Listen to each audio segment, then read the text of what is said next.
Welcome to another episode of Uniquely Issaquah. Today, we're going to be celebrating the 35th anniversary of Mountains to Sound Greenway with my guest, Tor Bell. Welcome, Tor. Thank you. Thank you for having me. Oh, I'm very excited about this. I came into this area just about the time Mountains to Sound Greenway had launched. And so this organization is so exciting to me. I can't wait for you to explain all the work that you're doing. Let's start with, what is the Mountains to Sound Greenway Trust, and how is it different from the place of the Mountains to Sound Greenway and the heritage area itself? There's a lot of stuff in those three pieces. There's a lot of pieces together, and it can get quite confusing. Yes, it can. So let's start with the trust. The Mountains to Sound Greenway Trust is a conservation organization based in Seattle that works to conserve and enhance the landscape that stretches between Seattle and Ellensburg. That is the Greenway landscape. And so we're a small team, staff of 22, and we do all kinds of work from land conservation to environmental education and recreational trails development and maintenance and ecological restoration.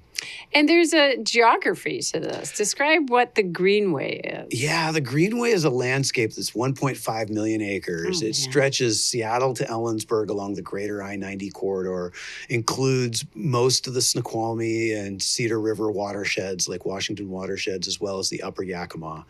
And all of those make up for the 1.5 million acre Mountains to Sound Greenway. Wow. The heritage area is a designation. Can you tell folks what it means to be designated? Well, I'll talk a little bit about that as we go along, but we were designated in 2019 by Congress as a National Heritage Area. And National Heritage Areas are areas that are recognized by Congress as having special cultural, historical, and ecological natural histories to them. And this place very much has that. Oh, yeah. We tick those boxes. We tick all the boxes off. And so this place is very much recognized nationally for that. Oh, it's amazing. Well, it's been a journey, and we're now 35 years into it. When you look back, what really stands out about it? How has the organization transformed? How has it transformed? It's transformed a ton. This organization got started 35 years ago with a hike. That's right. Which is appropriate, for an organization like ours. The 80s brought boom to the Seattle area. Microsoft was really taking off, the early stages of biotech, and people were looking south and to LA and other places like that. And it's so interesting to look back at the old literature, the Greenway literature, because it's all about, do we want to be an emerald city or an asphalt city? And, the choice was made, let's see if we can do something different. And a group of hikers with the Issaquah Alps Trail Club launched a hike. They got 85 people together and spent 5 days walking from Snoqualmie Pass down to the Seattle waterfront. And they said, look, we have a rare opportunity here to protect something. And if we don't do it now, we're going to lose the opportunity. And that's really what got the organization launched. It's just shocking that it started with a hike. It's amazing. And did you redo that hike? We've redone it a number of different times. We've expanded it, modified it, all the rest that's gone along with it. But it really got started that way. And it was interesting because it also allowed us to bring together a diverse cohort of folks. And so, this, but we have a board of directors of 60 members, which is a large board of directors. But the idea very early on was to bring different voices to the table. Not that everybody was going to agree on everything. Or no, do we want them to? Or nor do we want them to. We had to have hard conversations, but you could have Weyerhaeuser or Timber Company and the Sierra Club sitting at the same table, breaking bread, which has always been such an important part of our way of creating that collaborative community spirit and working towards shared goals and shared vision. I use your model, your Mountains to Sound Greenway model, for so much that I do. What you just said about bringing diverse voices together, not everybody in a bubble wanting to do one thing, but all those who have interest in the area has been a real strength of the Greenway, but also a model that has moved off for other organizations like our city. This is how I approach a lot of what we do. It's fantastic to hear. Yeah, well, let's get into some specific projects. So this isn't just about rah-rah cheerleading. There is actually projects that happen on the Greenway. And I'd like you to maybe think about one or two that you would love to share with our audience. And the Snoqualmie River, Upper Snoqualmie River might be one. But go ahead and share a couple of projects. We can talk about that. Again, this, I think what you're referring to is our Middle Fork Snoqualmie. Middle Fork Snoqualmie, yes. Initiative and campaign that we launched about a decade ago now. And we weren't, that was just kind of our component of it. Back in the 90s, that area, early 90s, that area had become a pretty unsafe, unwell place to be. There was chop shops and meth labs and kind of all the rest that goes along with that in there. And community members came and said, like, we really want to clean this up. We want to do something. And, people like our board member, Mark Boyer, and so many others really spearheaded the activism to start that cleanup effort. And they approached the Greenway and said, hey, you bring all these folks together. Can you bring a cohort together and work on a planning effort to look at what can we do conceptually to really change the scope of this and reclaim it. Exactly. Reclaim is the right word. And that was in 1995 and launched a multi-year, it was like 2-3 year planning effort, conceptual planning. And that has been so important to so much of the work we've done is bring people together, creating conceptual plans that people can really get together around and then work towards. And just over the last 10 years, we have worked collaboratively with agencies, private partners to raise $10 million to continue that cleanup effort, to build new trailheads, to put toilets in, all the facilities that people need, to recreate safely in these places, all these new trails out there, cleaning up old and abandoned vehicles, sites, vehicles. Oh I mean, the efforts, that really happened a little earlier, but those efforts, 160 cars had to be removed. I think there was 2 or 3 separate meth labs that had to be removed, and cleaned up out of there. And then so the work we've been doing over the last decade has really been like, the cleanup had been done. What can we do to start implementing and creating recreational infrastructure? Activating it. I mean, eyes on the trees. It's the best way to... It's fantastic that way.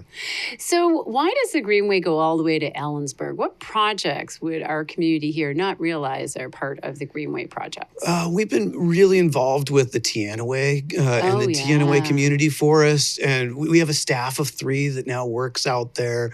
And so if you run into any of our staff out there, or the trailhead ambassadors, or any of the educational walks and interpretive activities we're now doing out there. But it's really, the Greenway has a history of bringing voices together around recreation and conservation. And, community members out there were like, initially, they were a little skittish. They're like, "Do we want somebody from the 206 coming over?" But they've been. It's been really. It's really different. And we have staff that live and work over there, and they really are connected and dialed in. And so there's so many opportunities now working on that side. And our work is different over there than it is on this side. Right. I mean, I think people would be surprised at how far along I-90 you go eastward, but again, another thing the Greenway is doing that I hope to model in local government is you work across the mountains. Yeah. You're bringing east and west together. Absolutely. You bring us together at meetings. Yep. And that is more of what we need. Absolutely. The Greenway is just such a leader in so many of these areas. And it's been really important to be able to bring together, like you have districts for the Forest Service split right at the pass, and like being able to connect, and the State Department of Natural Resources split right up at the pass. Exactly. And so all of these entities, and having everybody sit down and have common conversations and seeing where those common challenges are and what some solutions are and how we can brainstorm those. I love that piece of it, that you work across the mountains and that you've got these different activities, these different landscapes, and you've got everybody in the same room talking. I mean, it's magnificent. So now we're going to come back a little closer to home, because there is a very big project going on right now at Lake Sammamish State Park. And and it's hard to see unless somebody tells you about it. It is a little hard to see, although it's open now and you can see it much easier now. Oh, great. Okay, so let's talk about that project. Yeah, you bet. The Greenway for the last 20 years has been working with Washington State Parks on restoring Issaquah Creek. And this really builds on so much. And so I'm going to go back in a little history lesson and all the rest I also of it. want you to tell people what it means, what restoration means. What it actually what looks did it what- look what like, did it look and why did you change it? So let's talk about that. So 1995, the first restoration concept plan for the entire Issaquah Creek was developed. King County, City of Issaquah worked together jointly. And the city jumped on that. 1999, 1998, you all started doing the first projects, removing weeds, planting trees, buying up homes and reestablishing healthy creek systems. And that really launched so much of the effort. And King County started activating and doing projects upstream. You all were working in the city. And the state parks just didn't have really the resources They did not. at the time. And they are really focused on recreation management and had very limited resources for the Enhancement of the ecological right? enhancements. Right. And so Puget Sound Chinook salmon were listed as threatened under the Endangered Species Act in 1999. There's a real big push. And so the Greenway approached the state parks, and with support and funding from state parks, as well as the city of Issaquah and the city of Sammamish, everybody really, again, collaborative effort, like this is a regional place, let's do something, and really came up and worked with biologists and ecologists to look at the health of the park, 520-acre park, and assess what can we do. There's 3 salmon-bearing streams that run through it. And one of the obvious immediate things was 100 acres of this park is blackberry. And for folks who don't know, the blackberries I'm talking about aren't not native to this area, and they provide very little habitat value. And so the ability to start immediately going after removing weeds, planting trees, getting those trees up, providing the clean air, clean water, cooling the temperatures in the water, all the rest of the things that trees do are so incredibly beneficial. Issaquah Creek in the park is 1.25 miles long. And one of the things that the biologists all said was, look, this is all fantastic work you're doing out here. This tree planting is fantastic, but we need trees in the creek. And people get like, what? Trees in the creek? Why? And trees have historically been falling into the creek, and they provide all kind of habitat and complexity to these systems that fish need. Fish need slow-moving water, little eddies, riffles, pools, all that goes along with that. A biologist we worked with has said what we've done to our creeks and rivers over the last 100 years is essentially create houses with only hallways. Oh, that's a great description. The water is forced through, but there aren't rooms to recreate, to rest, to feed, to reproduce, all the rest of that. The water's just pushed through. And so this project that we're doing is bringing in all this large wood, and I'll talk about the specifics of it in a minute, but bringing all this large wood so that we get those rooms back. The biologists refer to it as low velocity edge habitat. That's the wonky speak. Rooms. Rooms. We can think of it as rooms, like where can these fish hang out? Where can they, hide from predators? Where can they rest, reproduce, feed, all the rest that goes along with that? Wow, fascinating. Let's talk about that woody debris. I was biking by yesterday, and about 3 or 4 weeks ago, I did a tour with you of the project. And those mountains of logs looked ridiculous. Yeah. And then I drove by the field yesterday, and they're almost all gone. And I can't believe it. I have to show my husband the picture because he doesn't believe me that those piles were as tall as I told him. So what was with all that wood? Yeah. And where is it? Where is it? Like I said, we wanted to put wood in the creek. When we did a survey of the creek, there was 35-ish large pieces of wood of 1 foot in diameter or greater. There should be somewhere between 1,000 and 1,500. Crazy. That's crazy. So way more than is in there, obviously. And this is just longstanding historical uses that we've had over the last 100 years. And we can do something about that. And so this project really was about putting wood in the system. And we identified that we could put in somewhere in the neighborhood of 500 or so logs that would really help benefit all kinds of structures and log jams and log jacks and all the rest. And these are essentially playing the roles that old growth wood that would have naturally fallen in would have played. And so they're coming from all over the place, two places actually. One was the city of Everett's watershed. The bomb cyclone wiped out nearly 80 acres of their very mature old trees, 3.5 feet in diameter or greater. So really big. And so we were able to salvage those trees. And we brought 400 of those down, which are now in the creek doing their thing. Wow. I had some people ask me if the trees that you had stacked up for your work were trees that were bomb cyclone trees from Issaquah that we're disposing of. And I went, well, not quite. Not quite. But, talk on the turnaround, part that fascinated me, it's not like you just put them everywhere willy-nilly. There's a plan and a science to what you do, and they're not just thrown in. It's a big deal to create these little log jams and things. How does that all work? None of this is just by happen chance. Yeah. The first biologist we talked to was like, just start dumping the wood in there. And there's obvious benefit to that, but there's also complications. We're in an urban environment. We need to think about how this all works. So we worked with both biologists as well as engineers to design a project that would mimic these old wood structures that would historically have been in there.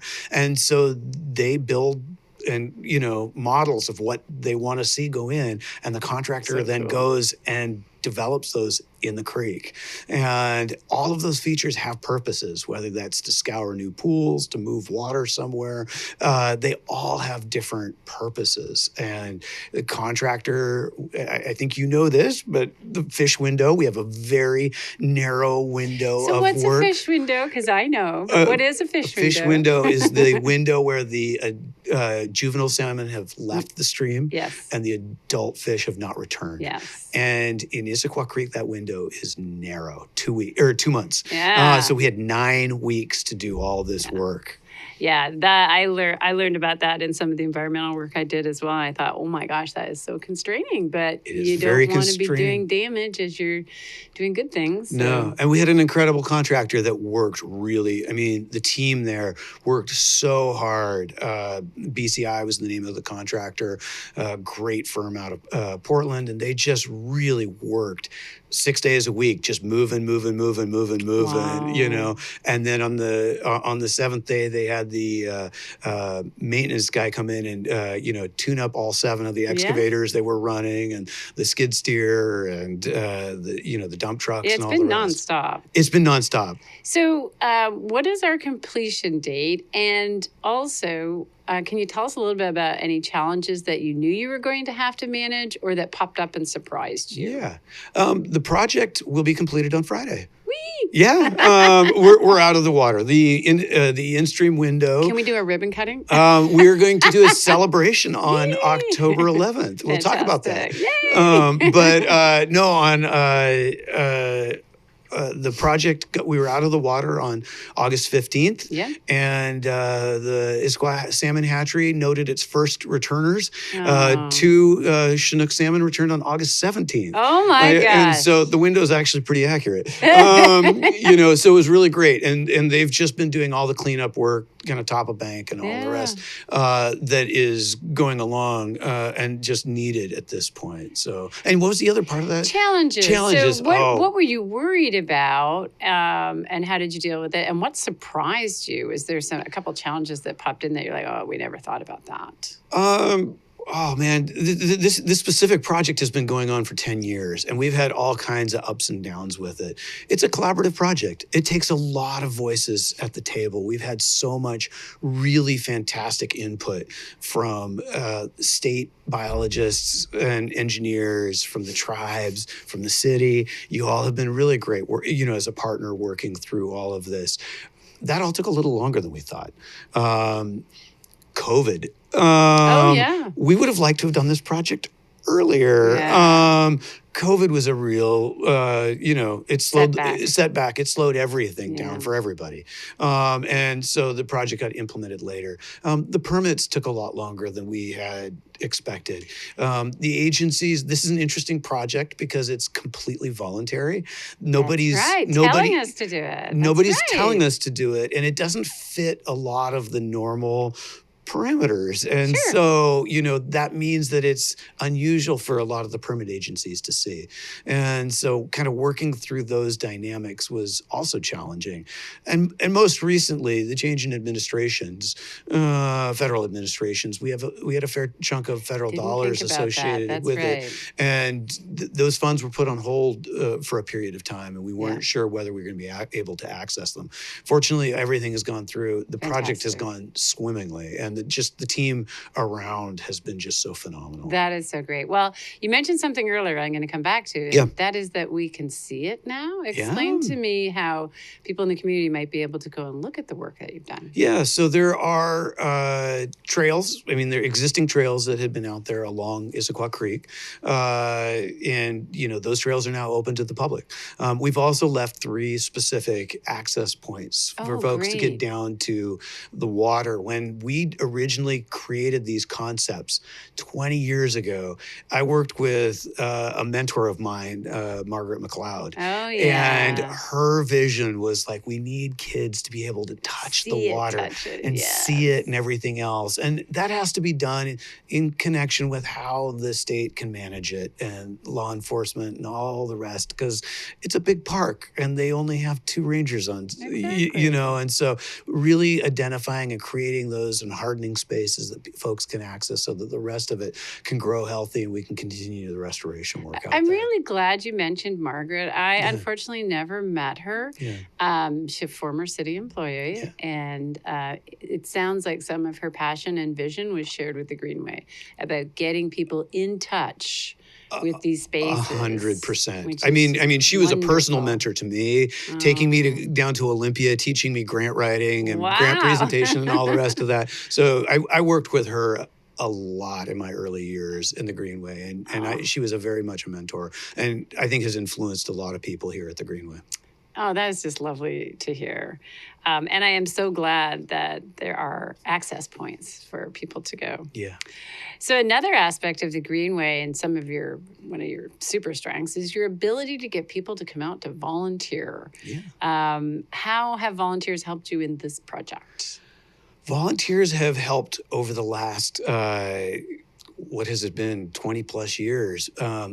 We've had 20,000 volunteers. Oh my goodness. Let me make sure I get the numbers right on this. But I want to say it's 20,000 volunteers. Let's find it here. Where did I put it? 20,000 volunteers, 70,000 hours of contributions. That's a big number. And they planted 50,000 trees and native shrubs throughout the project site. Wow. And that's just over the last 20 years. Yeah. They've been the ones going after the blackberry, planting the trees. Like, our work doesn't happen without people. Like, we're a collaborative body. We bring people together. And so volunteers are a really important part of that.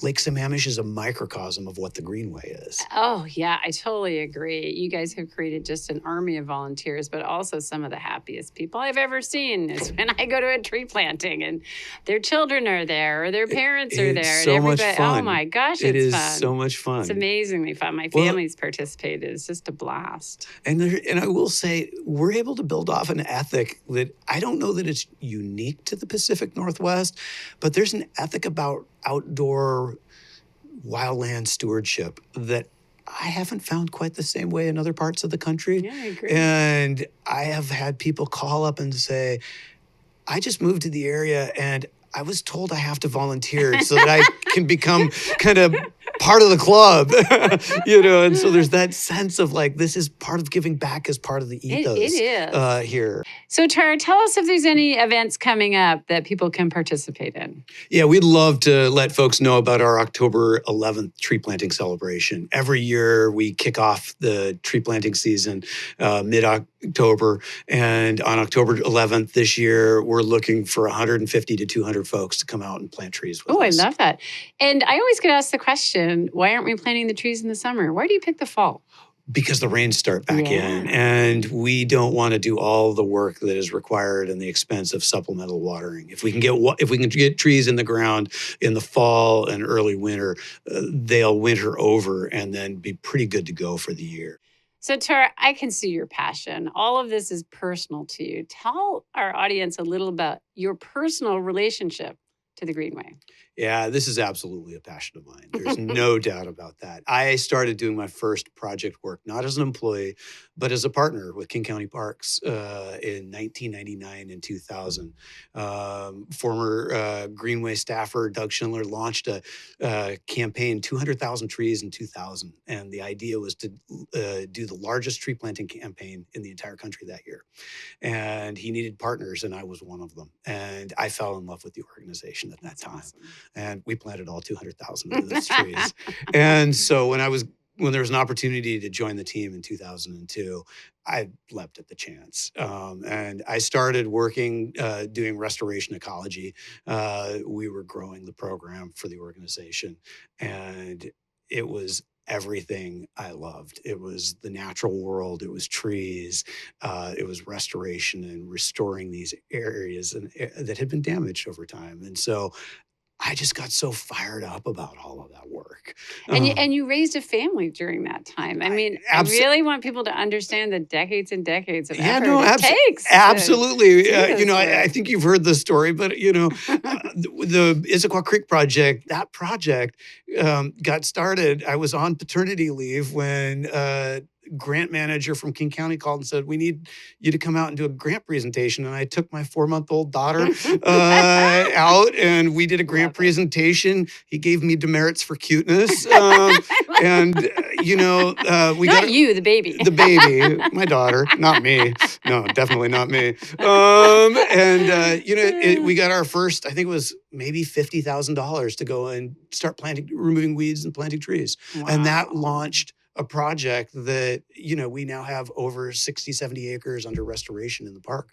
I go back and I walk the project with my 18-year-old son, my 20-year-old daughter this summer, and they're going back and looking at trees they planted, 10 years ago, 12 years ago, and it's personal. And it feels very connected, and there's a real sense of connection to place. Oh, you're totally giving me chills, man. So let's ponder. It's been a fantastic 35 years. Yeah. But what about the next 35 years? What do you see going forward? What are the hopes and the dreams and the vision of the Greenway? Yeah. The first 35 years, big parts of that were focused on land acquisition. Right. Of that 1.5 acres, today, nearly 1 million of that is in public ownership or is some other kind of conservation status. It was a huge phase, actually. It's a huge part of what the organization has worked on. 350,000 acres into public ownership or some kind of conservation conservation status. And so that has been so critically important. We grew out programs. We became a national heritage area. So this next 35 years, what does it look like? I think one of the big challenges for all of us is going to be land management. Yes. We have growing and a very diverse population here in the region. These areas, Issaquah was the fastest growing city for some time. In the mid-2000s. In the mid-2000s. I mean, there's just a lot of growth and change right now. How do we balance that with the lands we've worked so hard to preserve and connect and protect?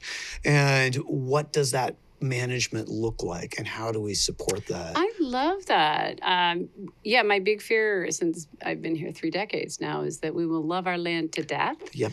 And a management plan can help us involve more people in enhancing the land. Yeah, you've done such a fantastic job purchasing. Yeah. So many incredible parcels over time. Yeah. So I think that part of it is just so critical. How do you bring people together? How do you really continue to work and create that ethic of a shared management of this landscape and find the funds for it? Because quite honestly, the funds have been hard to come by. Yeah, that's true. In all forms, for nonprofits, for local governments as well. Funding is a huge challenge. It's a challenge. So for people who might be listening to this podcast today, if you were to put out a challenge to them, what is it that they could do to help support the mission of the Greenway? Yeah, the word that always comes to mind is contribute, and that can look a lot of different ways. Your time. Come out and volunteer. We have all kinds of projects that folks can engage on and engage with. If you have a specific talent that you can contribute, those things, whether that's focused on advocacy or engagement of one kind or another, so critically important as we kind of continue to support and grow these efforts. And then there's always the financial support, right. But it can be one, it can be two of those things, it can be all three of those things. But, if there's a way to contribute, I think that really helps and makes such a huge difference, not just for our organization, but for everything that we're doing to support. Yeah. That's such a great answer, because a lot of times it is just donate. Yeah. But this is something we can all do. And that is true. The money helps. Yeah. But we also need people out. We need people power. engaged. Yeah. We need people showing up at meetings and, participating. I just think of that last planting and cleanup event that I went to that was along the trail next to Costco, and how as they were planting the trees, they were naming them. Yeah. Because they're going to walk by those trees every day. And they had so much pride in their work. Yeah. And they probably maybe have never planted a tree before. But your team makes sure that everybody gets the information they need, the tools they need. It's not particularly hard work, but they had such ownership over it. Oh, and it's amazing because that ownership continues. And I just a couple quick examples, but we had a volunteer who came out and planted trees with us in 2000. And 7 years later, we get a picture. And it's a picture of him standing next to the tree, one of the trees he planted, with his college friends that he had brought back. And he sent it to us. So and he was like, there was a connection. And we got a recent contribution from a woman who had volunteered with us also back in the early 2000s. And she was really changed by it. It changed the course of what she did career-wise and all the rest. And so those connections can be lifelong. Oh, I just love those stories. I always joke around with people, when we moved here 30 years ago, my husband selected it, not me. I wasn't here, but he particularly selected Issaquah because of the schools. Yeah. But within 18 months, we made a huge change in our lives, and we stayed for the trees. Yeah. The trees are that powerful in terms of bringing you in and making you a part of that natural landscape 100%. And wanting to make it great. So I totally understand those 100%. People taking pictures. Yeah. That makes sense. Well, Tar, congratulations on the 35-year anniversary. It has been fantastic to know you over these last few decades and work with you, and for everything that the Greenway is doing. Thanks for coming in today. Thank you for having me today.